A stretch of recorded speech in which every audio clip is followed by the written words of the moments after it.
Turns out I was right about the new killer being Roadhog, it just seems I also missed the part where we end up with Micah fucking Bell. So we just got the new killer, the Death Slinger, a name born from what I can assume to be the Chris Angel original forums. His power allows him to fire a hook to slowly reel in survivors so he can smack them when they get close. Since you actually aim down sights like it's Call of Duty, I can actually see this guy being pretty popular, but I don't know if that's because he's strong or just feels cool to use. Despite Dave Hoo-Ha's saying that this guy doesn't need to loop, it seems pretty easy to duck under the javelins and continue on, not to mention the fact that he's been out for 2 hours and all I've been doing is watching people fire and miss his gun. This is the part where the community goes for fucking blood, saying that he's both OP and garbage and not what the game's needs right now, and why haven't they fixed Medal of Man yet? With that in mind, I obviously can't play him, but I'll tell you from what I've seen, there's probably a very easy way to circumvent his power that'll become apparent later on, and his hook can't make up for the fact that he's slower than the other killers. Just a hunch. Granted, he sounds better than the Huntress, since you don't have to wait approximately 400 years for him to wind up his gun. As for his perks, I really don't think any of them are groundbreaking. Hex Retribution might be nice sometimes, but hexes are in a pretty weak spot right now to the point where I don't see why we'd need 2 booby trap perks for them. Gearhead is also pretty lame, since there's literally dozens of perks to help you spot people on generators, and a dozen and one more better than what's on sale here. Overall, I can't tell till I get my grubby hands on them, but I think I'll mostly be trying to combine them with pre-existing perks like I'm mixing alcohol. But I really would have liked something special like Rancor and Dark Devotion.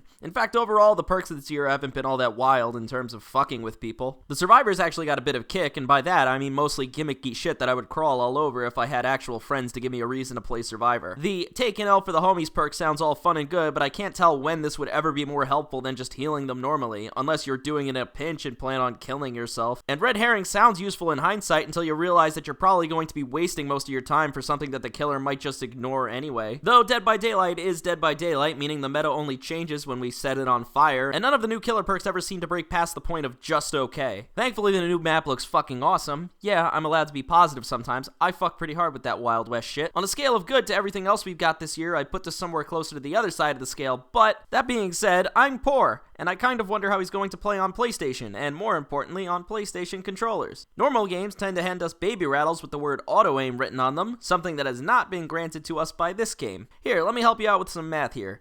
Mouses tend to have better aim than thumbsticks. Thumbsticks tend to have better ranges of movement than WASD. So you have killers with worse aim and survivors with more swagger, and you have more angry, rabid, homeless people getting ignored on the forums. Just a thought. Knowing the devs, if they tried to add auto-aim, they would fuck something up and the PS4 fanbase would turn into the Overwatch League, except with less pedophiles. That being said, I've got full plans to make a full guide on him once he hits the rest of the world. I was kinda taken back by the response to the last video I made, and I'd like to say thanks for all the comments you guys left. It was actually pretty pleasant to go reading through them later on, and I don't try to sound like a bitch most of the time. I'll catch you guys next week, and in the meantime, I'm gonna go watch some fireworks.